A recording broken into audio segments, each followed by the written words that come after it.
श्री गुरुवे नमः। ओम शांति शांति शांति। प्रणाम भगवान। भगवान योग वासिष्ठ महारामायण से निर्वाण प्रकरण उत्तरार्ध और सर्ग नंबर 214 से सत्संग लेते हैं भगवान, जिसमें शीर्षक है सभासदों का कर्तार्थता प्रकाशन तथा वशिष्ठ जी की आज्ञा से महाराज दशरथ का ब्राह्मणों को भोजन कराना और 7 दिनों तक दान मान से संपन्न उत्सव मनाना। वाल्मीकि जी कहते हैं, भरद्वाज महामुनि वशिष्ठ जी जब इतना कह चुके तब तत्काल ही आकाश से वर्षा करने के लिए जल से भरे हुए मेघ के समान गंभीर घोष के साथ देवताओं की दुदुम्बियाँ बज उठी। भूतल पर हिम की वर्षा के समान दिव्य पुष्पों की वृष्टि होने लगी, जिससे समस्त दिग्वधुओं के मुख उज्ज्वल कांति से सुशोभित कर दिए। उस सभा में यथास्थान नीचे बैठे हुए समस्त सभासदों ने वे दिव्य पुष्प लेकर वशिष्ठ जी के चरणों में पुष्पांजलि अर्पित की और सबने सब प्रकार से दुख शोक को त्याग दिया। तत्पश्चात राजा दशरथ बोले, भगवान आपके उपदेश से हमारी आत्मा परम पद में सुखपूर्वक प्रवेश पाने के योग्य हो गई है। हम संसार रूपी अत्यंत विस्तृत एवं दुर्गम मार्ग पर चिरकाल से चलते रहने के कारण थक गए थे, परंतु आज आपकी उपदेशवाणी से शुद्ध हो उस परम पद में उसी तरह विश्राम का सुख उठा रहे हैं जैसे शरत काल के उज्ज्वल मेघ हिमालय आदि पर्वत पर विश्राम करते हैं।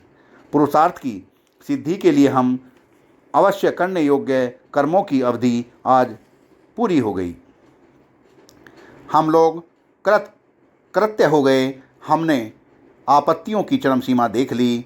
अब इनसे पिंड छूट गया, क्योंकि हमें ज्ञेय तत्व का संपूर्ण रूप से ज्ञान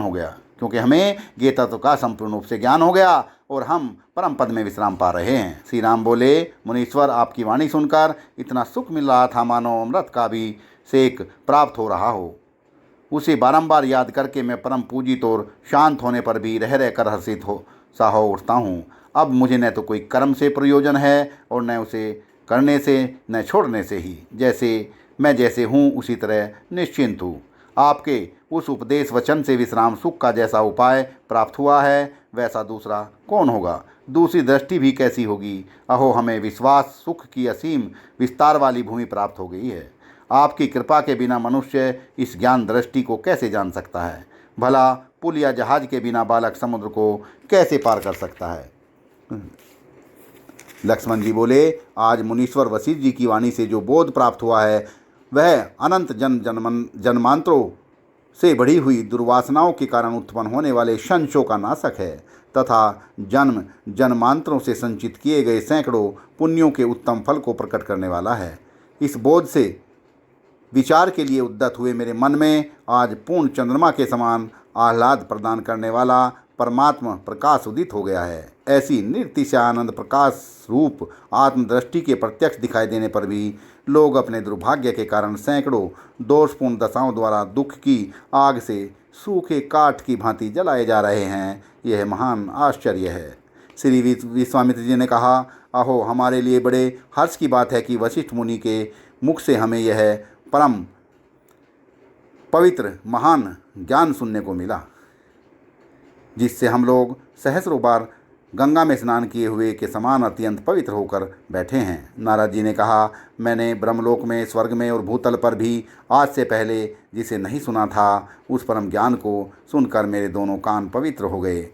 शत्रुघ्न ने कहा, भगवान आपके उपदेश से मैं परम आनंद में निमग्न हूँ, शांत हूँ, परम पद को प्राप्त हो गया हूँ और सदा के लिए परिपूर्ण हूँ, केवल सुख स्वरूप से स्थित हो गया हूँ।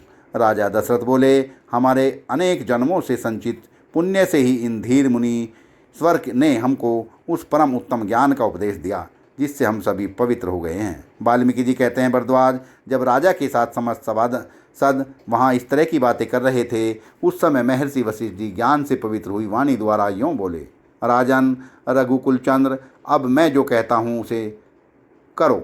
इतिहास कथा सुनने के पश्चात ब्राह्मणों की पूजा करनी चाहिए, इसलिए आज इन ब्राह्मण समूहों को सब प्रकार की मनोवांछित वस्तुएं देकर इनकी अभिलाषा पूर्ण करो।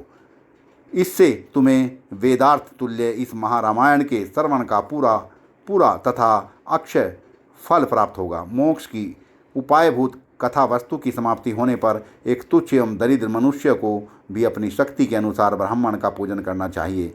फिर आप जैसे महाराज के लिए तो कहना ही क्या है। मुनि का यह वचन सुनकर राजा दशरथ ने सहस्रों वेदवादी ब्राह्मणों को दूत भेजकर बुलवाया। मथुरा में सुराष्ट्र देशों तथा गौड़ देश में जो ब्राह्मण निवास करते थे, उनके कुलों से ब्राह्मणों को बुलवाकर उन सब का पूजन किया। अधिक से अधिक ज्ञान विज्ञान वाले ब्राह्मणों को प्रधानता देते हुए भूपाल ने 10,000 ब्राह्मणों को भोजन कराया और उन्हें उनकी रुचि के अनुसार भोजन कराने के पश्चात दान दक्षिणा भी दी। इस तरह ब्राह्मणों का पूजन करके देवताओं, पितरों, राजाओं, पूर्ववासियों, मंत्रियों, सेवकों, दीन दुखियों तथा अंधों को भी भोजन एवं दान से संतुष्ट किया। इस प्रकार संसार की सीमा के अंत में पहुँचे हुए राजा दशरथ ने उस दिन बड़ा भारी उत्सव किया। महाराज दशरथ अविनाशी परम पद को प्राप्त हो चुके थे। बोध रूपी सूर्य के उदय से संसार रूपी रात्रि का अंत हो गया था, इसलिए बड़े हर्ष से लगातार 7 दिनों तक महान उत्सव मनाते रहे, जिसमें दान, भोजन तथा धन वितरण का कार्यक्रम निरंतर चलता रहा। सत्संग को विराम देते हैं भगवान। प्रणाम भगवान।